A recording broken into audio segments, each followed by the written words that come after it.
Have you ever scrolled through social media and like felt that pressure to be outraged? Like you should be joining in and calling someone out for something they did or said. Yeah. Well, today we're going to do a deep dive into cancel culture Okay. and try to figure out, is it about genuine accountability or are we like crossing a line into censorship? Right. We're going to be looking at a document called Cancel Culture Accountability versus Censorship. Okay.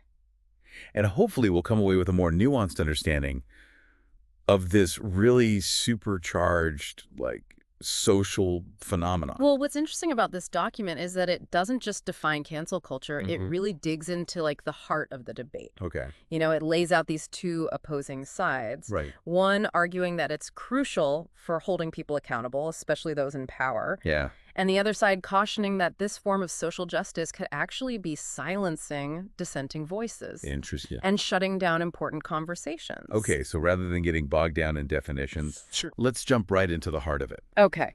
So the document mentions that like public shaming and boycotts, Mm-hmm. they aren't new. Right. They've been around forever. Yeah. So how is cancel culture different from, say, the boycotts of companies that supported oppressive regimes in the past? Well, that's one of the key points that this document brings up. It highlights how social media has like completely changed the game. Okay. What might have taken weeks or months to gain traction in the past Right. can now explode in a matter of hours. Wow. Thanks to hashtag campaigns, viral posts, and online outrage spreading like wildfire. Yeah, it's like the speed and scale of things have been amplified 1,000-fold. Totally. I can only imagine the kind of impact that has on someone's reputation. Mm-hmm. The document even uses terms like dogpiling and virtue signaling Yeah. to describe this like intensity, right? Exactly. And dogpiling is particularly interesting because there's like a psychological element at play there. Oh. Studies have shown that individuals are more likely to conform to group behavior online, even if they like privately disagree. Interesting. So you might have people joining in on the criticism, not because they genuinely believe in it, Right. but because they're afraid of being ostracized themselves. It's like that fear of being the odd one out, Yeah. but amplified in like the digital age. Exactly. And what about virtue signaling? So the document suggests that sometimes the motivation behind calling someone out online isn't just about holding them accountable, Right. but also about projecting a certain image of oneself, Okay. showcasing one's own moral righteousness. I see. So you might see someone publicly condemning a celebrity for a past mistake, not necessarily because they're deeply affected by it, Right. but because they want to be seen as being on the right side of the issue. That's a good point. Yeah. It seems like the motivations behind cancel culture can be pretty complex. Right. It's not always as straightforward as it appears. And that's what makes this whole discussion so fascinating. Definitely. The document also brings up another layer of complexity, the moral imperative argument. Oh, this is where it gets interesting. Yeah. What's the gist of that argument? So it basically suggests that cancel culture can be like a really powerful tool for social justice, Yeah. particularly for marginalized groups who have historically been silenced. It argues that it can help hold powerful institutions accountable Right. and amplify voices that have been traditionally ignored. So it's like a way of leveling the playing field Yeah. and giving a platform to those who might not otherwise have one. Precisely. It's about using collective social power Yeah. to speak truth to power and demand change. I like that. The document highlights how cancel culture can be seen as a digital age extension Right. of those historical movements for accountability we were talking about earlier. Oh, interesting. Yeah. So in a way, it's like a modern day boycott, Uh, but instead of targeting companies, it's targeting individuals Mhm. or entities whose actions are deemed harmful or offensive. yeah, and it's often driven by a desire to create social consequences Okay. for actions that might not necessarily have legal repercussions. Right. But of course, this is where the debate gets even more heated. Exactly. Because if we're talking about consequences, Mm-hmm. we also need to talk about due process. Right? Yes, That's one of the main criticisms of cancel culture, isn't it? it is. That it can sometimes feel like a rush to judgment Yeah, without giving the accused a fair chance to defend themselves right. or make amends. That's a really important point, and the document acknowledges this tension. Okay. It grapples with the question of whether cancel culture, Mm-hmm. even with the best intentions, Right. can sometimes result in a lack of due process Yeah. and potentially silence dissenting voices. So while it can be a powerful tool for holding people accountable, there's also the risk of it turning into a form of mob justice, Right. where individuals are condemned without a fair hearing. Exactly. And that's where things get really tricky. Yeah. How do we balance the need for accountability Right. with the principles of fairness and open dialogue? That is the question. How do we ensure that the punishment fits the crime, so to speak, Yeah. and that we don't end up silencing important voices Right. or shutting down crucial conversations? That's a great question. Yeah. And honestly, one I've been wrestling with myself. I understand. So what does the document suggest as like a potential solution? Well, it explores the concept of restorative justice Okay. as a more nuanced and potentially effective alternative to the often punitive nature of cancel culture. Okay. Can you break down what restorative justice looks like in this context? Sure. Imagine instead of immediately calling for someone's career to be ruined or for them to be completely ostracized, Right. we focus on understanding the harm that was caused Okay. and finding ways to repair it. So it's about moving beyond punishment Yes. and focusing on dialogue, understanding, and ultimately reconciliation. You got it. Restorative justice emphasizes facilitating conversations Okay.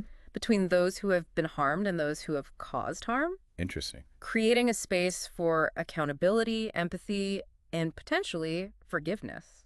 Wow, that's a powerful concept. It is. But how do we apply that to something as complex and fast-moving as cancel culture? Well, that's where things get even more interesting. The document suggests that we can start by promoting digital literacy and encouraging more empathetic online discourse. So like helping people understand the power and potential pitfalls of social media Yeah. and encouraging them to engage with each other in a more thoughtful and respectful way. Exactly. It's about recognizing that the online world is an extension of our real-world communities, and that the same principles of respect, empathy, and accountability should apply. Right. We need to move away from this gotcha mentality. And Yeah. remember, there's a human being on the other side of the screen. It's so easy to forget that sometimes, especially when you're caught up in the heat of the moment. Right. I know I've been guilty of that myself. Sure. This document also mentions the idea of proportionate accountability, which I find really interesting. Yeah. How do we ensure that the consequences someone faces actually fit the offense? Right. Especially when you have things like dogpiling happening, Yeah. where the outrage can quickly spiral out of control. That's a crucial point. Yeah. The document highlights how the speed and intensity of online outrage can sometimes lead to disproportionate responses. Sure. A single misstep, even if it's a genuine mistake or poorly worded comment, Right. can have devastating consequences Wow. that might not be in line with the severity of the offense. It's almost like the court of public opinion can be just as unforgiving, Yeah, if not more so, totally. than the actual legal system. And with social media amplifying everything, Right. it feels like there's no room for nuance or redemption. The document touches on this, suggesting that the digital age has created a sort of permanent record Oh, wow. that can be incredibly difficult to escape. Yeah. Even if someone apologizes and tries to make amends, Right. their past actions can continue to haunt them online. That makes me think about something else the document brought up. Okay. This tension between accountability and censorship. Yeah. We all want to see justice done when someone harms others, Right. but where do we draw the line? That's right. When does holding someone accountable cross over into silencing dissent or shutting down important conversations? You've hit on one of the core dilemmas of our time. Really? The document doesn't offer a simple answer, Okay. but it does encourage us to think critically about the potential consequences of this always-on, hyper-connected culture. I see. It asks, are we creating an environment where people are so afraid of being canceled Yeah. that they self-censor and avoid expressing their true opinions for fear of backlash? Because if that's the case, Yeah. are we really fostering a society that values open dialogue Yeah. and the free exchange of ideas? Right. That's something I've been thinking about a lot lately. Mm-hmm. I've even noticed myself hesitating to share certain opinions online, Yeah. worried about how they might be received. It's something we all grapple with. It is. The document emphasizes that true progress and understanding can only happen when we're able to engage in open and honest dialogue, Right. even when those conversations are difficult or uncomfortable. But what about situations where someone is intentionally spreading harmful rhetoric or inciting violence? Right.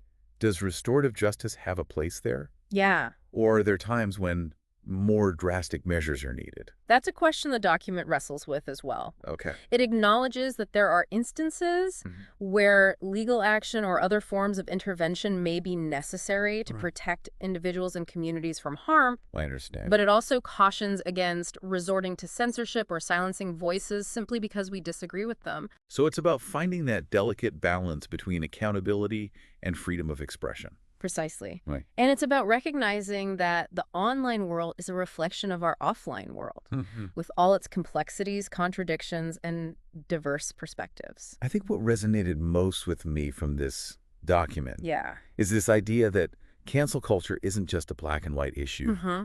There are so many shades of gray, so many factors to consider.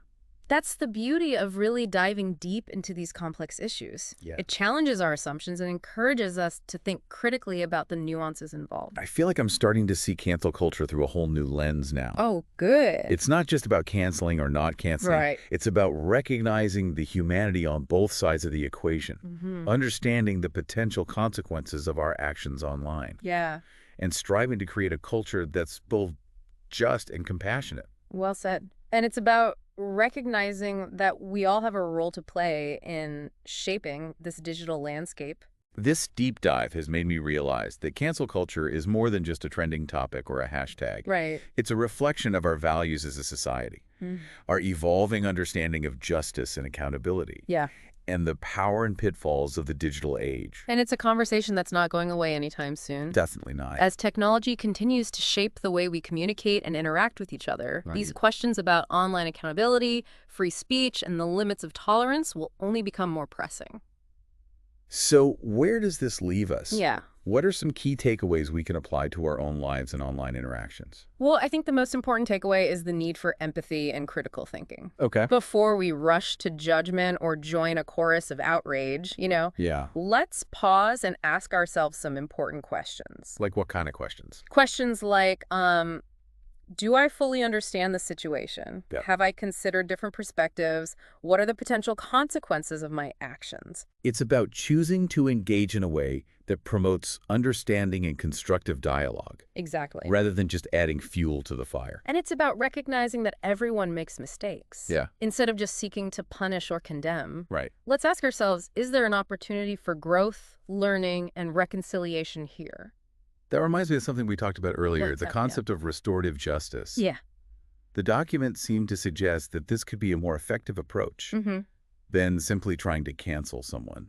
You're absolutely right. Yeah. Restorative justice focuses on repairing harm and facilitating dialogue Right. between those involved. Yeah. It's about understanding the impact of actions and finding ways to move forward constructively. So instead of just calling for someone's head on a platter, Right. we try to create a space for understanding, accountability, and potentially even forgiveness. Precisely. It's about recognizing the humanity Okay. in both the person who caused harm and the person who was harmed. Yeah. It's a much more nuanced approach It is. that acknowledges the complexities of human behavior and the potential for growth and change. This whole deep dive has been so eye-opening. It's really made me rethink my own approach to online interactions Yeah. and how I engage with these sorts of situations. I'm glad to hear that. Yeah. It's been a fascinating conversation. It has. And I hope it's encouraged our listeners to do the same, to approach these topics with more empathy, critical thinking, Right. and a willingness to engage in thoughtful dialogue. We've covered so much ground today, We have. from the historical roots of cancel culture Yeah. to the psychological dynamics at play online. Right. It's clear that this is a multifaceted issue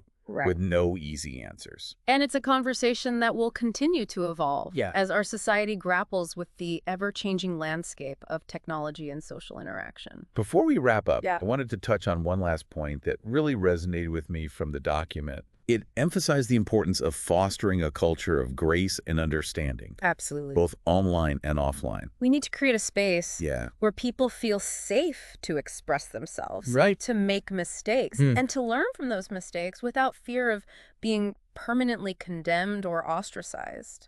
It's about recognizing that we're all imperfect human beings on a journey of growth, Yes. and that sometimes the best way to hold someone accountable is to offer them a chance to redeem themselves. I couldn't have said it better myself. Yeah. That's such a powerful message to leave our listeners with. So as we conclude this deep dive, Okay. I want to leave you with this thought-provoking question posed by the document. Oh, yes. What's the question? How can we, as a society, find a better balance between holding people accountable for their actions and fostering an environment of open dialogue and growth? That's the million-dollar question, isn't it? It is. And one that each of us needs to grapple with individually and collectively. Thanks for joining us on this journey of exploration and deep thinking. Aha. We hope this deep dive has provided you with some valuable insights and food for thought. Until next time, keep those minds curious and those conversations flowing.